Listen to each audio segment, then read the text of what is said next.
proud to introduce to you Chef Jens, the executive chef of Epcot, who is going to share some of the things that he's been working on for this year's festival.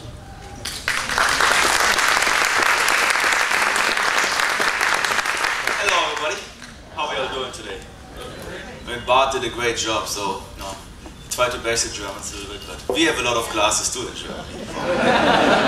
And we like the small glasses too, not only the big ones. But awesome. So he talked about beer. I think now I'm coming here to talk a little bit more about food and the food we do for the Food and Wine Festival. I hope you all had a chance really to get out there and try some of our new flavors and dishes. Did you? Did you? Awesome. So any favorites so far? Everything. That's what I like. So in total we have around 90 dishes totally on the marketplaces, and this year we changed over 30 again. So you should see on all the marketplaces, you should see a nice variety, some of new items, interesting items, and maybe even some of your old favorites that we kind of changed around and tweaked a little bit. Like the lobster roll would be a good example. We had always a lobster roll, but this year it's just off the hook, so it's just all about the lobster. So we started planning about a year ago. And actually now I'm planning already on my head for next year what I want to do. Because now it's fresh, we're doing it every day, I know what works, what doesn't work. So about a year ago we started talking with Michael Jenner, Marian Hunnell, and Chef Greg, my event chef. We started talking, what do you want to do? What should we want to do? What, where are we passionate about? And probably the kiosk we're most passionate about this year is Hawaii. At Disney we're all about storytelling and really delivering the guests a great experience. Not only just great food, but beverage, and there's history and storytelling. So Hawaii was just a perfect segue. We just opened Aulani Resort on Hawaii, and some of our customers just came back from the task force. So it was just we were so passionate about showcasing some of the tradition and culture of Hawaii. So when you walk into World Showcase, right on your right side, you're going to see the Hawaii kiosk. It's not only a food marketplace, as well as a DVC booth there as well. The food items in there are really, really authentic. And I'm going to tell you a bit more about it. The one item we have in there, which came from zero, and it's like the #1 item of the festival, is the pork slider. So it's a Kahlua pork slider. A lot of you think probably that's the Kahlua liquor, and you put it on the pork and you roast it, and that's it. There's nothing to do with it. It's completely different. Kahlua pork is the traditional cooking method of a whole hog in Hawaii. So they take a whole hog, they season it up, and they wrap it in banana leaves, and then they dig a big hole in the ground, put the pig in there, and they put hot lava rocks on. They cover it up with sand, and it goes overnight most of the time. It cooks for like 8 to 12 hours. The next morning, they dig it out, they open it up, it smells delicious, nice smokiness from the banana leaves. So all this pigginess is right there, all the good aroma. And it falls apart, it just falls off the bone, it's just delicious. So we take the same approach. We don't have a whole hog. I wasn't allowed to dig a hole out there on the promenade. Maybe next year. It is a success after all. But we take the whole pork shoulders and we wrap in banana leaves and we marinate with it with soy and ginger and garlic. So a lot of flavor going on there. We roast them for about 8 hours in the oven. Then it gets shredded, almost like a pulled pork, like a Hawaiian pulled pork. We put that on a sweet pineapple brioche roll with a pineapple chutney, which is a Dole pineapple. And we do like a sweet sour kind of with it. Use sugar, vinegar, a little chili, and you cook it down till it's like nice and thick. So it has sweet, spice, acid going on. Then we have a spicy mayonnaise. So when you take that little piece and you bite in it, it's like a flavor explosion in your mouth, really. So you have that richness of the pork, you have that sweet from the roll, and the acid is kicking in, the spice is kicking in. It's just great. I think the only thing missing is like a little cracking, like a pig cracking on it or something, but that's hard to do. But it's really, really a nice dish. The second item in there, it's a tuna poke. Tuna poke, it's a raw sushi grade tuna, which is diced up small, and it's just really quickly bathed in like a soy marinade with ginger, sesame, citrus juices, a little bit of a spice. So you really quickly marinate it so you don't overcook it, so the acid doesn't kill it. And then it's just served with a seaweed salad with a crispy lotus root chip and some toasted sesame. You're going to taste this item actually later on. So really clean, very light, so you have that rich and then you have that nice and clean dish there. Then we have a 7 tiki Mai Tai in there, which is a great drink. So it's your favorite Mai Tai with a nice spiced rum. And then we have 2 Hawaiian beers in there as well. So this is really the kiosk. We're all very proud, and it's performing outstanding, so we're very happy with that. Another new kiosk is Hawaii. Not Hawaii, the Caribbean. I got confused now. The Caribbean marketplace. It used to be Puerto Rico in the past, was always very passionate about it and tried to get even customers involved to find recipes that are authentic and true to the culture. And still I got flagged every year. So this year I told Mike, I'm done with it. I just want to do it Caribbean so we can pull from more cultures and be a little more diverse. So we have two items in there. One is a ropa vieja, which is a slowly braised beef. It gets cooked with garlic and cilantro and olives and tomatoes for, I think we cook it for 5 hours. Then it gets served over white rice. So it's a really nice comfort food item. The second item in there, you're going to taste that later as well. It comes more from the Jamaica area. It's a jerk spice chicken drumstick. So jerk spice, it's a traditional Jamaican spice again. You can have the dry rub or a wet marinade. We do the wet marinade. And what's always part of a jerk is it's a Scotch bonnet pepper. There's a lot of lime, there's cilantro, there's a little allspice in there.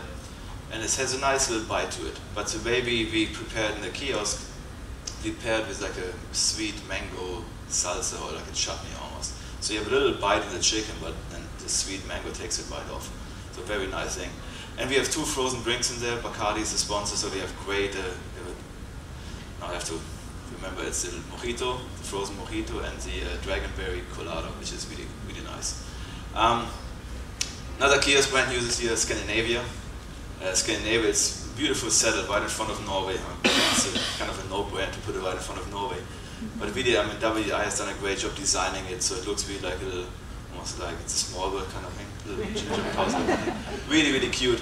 And we have 3 food items in there and 2 drinks. So first one is the Taste of Scandinavia. And I think it has been a success in the past couple of years to offer our guests an inexpensive taste of something different. So it doesn't cost $50, so if you don't like it, it didn't really ruin your wallet that much. So it's like at under $5 you can taste some cured salmon, some shrimp salad, and some pickled herring. So 2 of them are pretty, salmon, shrimp, everywhere like that. So the herring is a little bit of, can I say, curveball of the dish, but it's doing really well as well. So it's a pickled herring, then we have a little cracker bread on the house-made mustard sauce. So it's a really nice approach to show you kind of that smorgasbord from Scandinavia. Doing really well. Second item in there is some Swedish meatballs. Meatballs are hot anyway. I mean, the meatballs are everywhere on food trucks and restaurants. I mean, there are restaurants dedicated to meatballs right now in the city. And we have our little Swedish meatballs. So great for families, because kids like them, adults like them. So it's a beef meatball, small meatball. It's picked up like in a, how you say, you call it gravy, I think, like a little thick, creamy sauce. Then it's topped with some lingonberries. So you have the whole sweet savory going on, and it's just a nice softness of the meatballs. It's just really delicious. And then we have a traditional dessert in there. It's a rice dream. It's a rice pudding. And it's a vanilla rice pudding, and then has some Driscoll strawberries on top, a little bit strawberry sauce. Really, really nice. And the drinks in there are santé. Santé, it's kind of like elderflower, pear-flavored liquor. And we have it straight up in a shot, or we have it in the Santé Sunshine. Really nice. That little floral, very refreshing, very light, so it's really neat. We have 1, 2, 3. Then we have Portugal. I'm getting confused. There's so many marketplaces out there. So Portugal is a new kiosk as well. Replaced Spain. Spain last year was a great kiosk, but you know we always want to change something up. So Portugal was a very close fit. Portugal has a good culture of food, great ingredients. So we have 3 items in the kiosk. 2 of them are really true interpretations of Portuguese cuisine, which is the pastel de nata. We start on the desserts right now. So it's a little custard pastry. It's almost like a little puff pastry shell. Then it's filled with the vanilla custard, topped with cinnamon sugar, and then baked. So it's like it has that sweet crunchiness going on. It's great for breakfast, lunch, or dinner all the time. Then we have a linguiça sausage. Linguiça, it's a traditional Portuguese pork sausage, which has a little spice to it. So you're gonna get the garlic, you're gonna get the smoked paprika in there, you're gonna get oregano. It's a nice little sausage individual. We cook it right on stage in the kiosk, served with some caramelized onions, peppers, and olives. And it's just really delicious. And you're gonna taste this item down the road too. And then we have in there, which is more like a lighter, modern approach, we have a quickly sauteed calamari salad. So those are fresh calamari, and they get not fried, so just quickly sauteed hot olive oil with some garlic and spices. Then it gets cooled down, and then we toss it with shaved fennel, red onions, little red peppers, a lemon vinaigrette, some fresh herbs. So it's just really bright, clean. You taste the seafood, you taste the calamari the way it should be, and then we put a little bit of smoked paprika on top. So it's definitely something, if you like calamari, you should go and try it. Completely different approach, and the textures of the dishes is really, really nice. You get that soft of the calamari, then the crunch of the fennel and onions, just really, really nice. So that's what we have going on this year, plus all the other 20-something kiosks. So a lot of exciting food out there. Some of your favorites are still out there, of course, like the cheddar cheese soup, the lobster scallop fisherman's pie, the waffles. We have all that good stuff still here. I know that Bart is very passionate about the waffles. He called me like 2 days ago working in the kiosk, and I was working the waffle aisle, and he was yelling at me like, it's all good fun. So he's so passionate about Belgium, I can't blame him. So awesome. So again, we're already planning for next year, even though we have still almost 4 weeks left in the festival.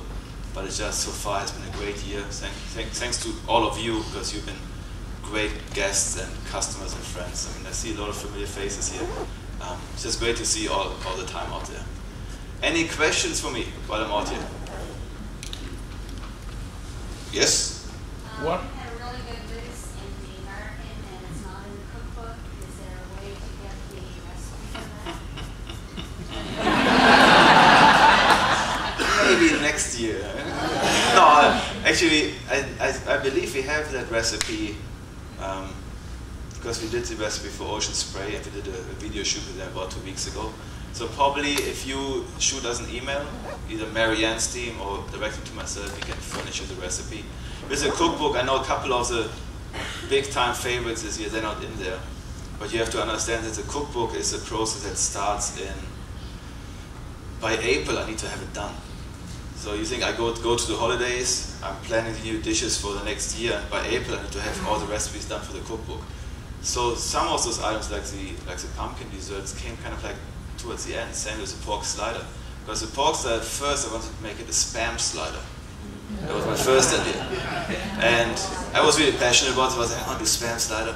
But it didn't pan out, and then the Kalua project came in like, I just changed the protein out, but it was after the cookbook deadline already. So, but we're working as well with Karen Haynes on a recipe on the pork slider. So just bear with us. Be persistent and send us an email, and you're gonna get the recipe. Yes, in the back. Since you're thinking a year ahead, what changes or what new countries or regions might we have? Yeah, I'm not going to talk about that. Well, yeah, good call, but you got to wait a little bit longer. Any more questions? Yes, in the back. Along the same lines of the previous question, if you could showcase any region or country, what would it be? It's going to be sausages. 24 sausages.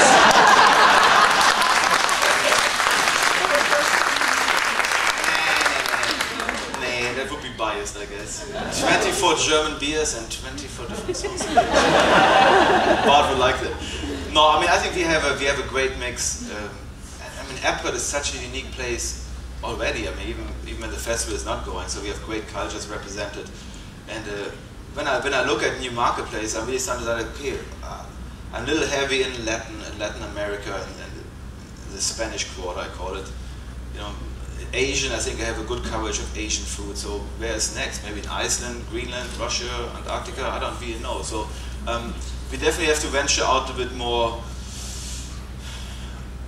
My vision, I can maybe share the vision. I think my vision for next year is maybe to showcase a little bit more of America, but maybe in different, here we go, maybe trend or lifestyle choices or something like that. So I think that's the direction where I would like to go. All right, any more questions?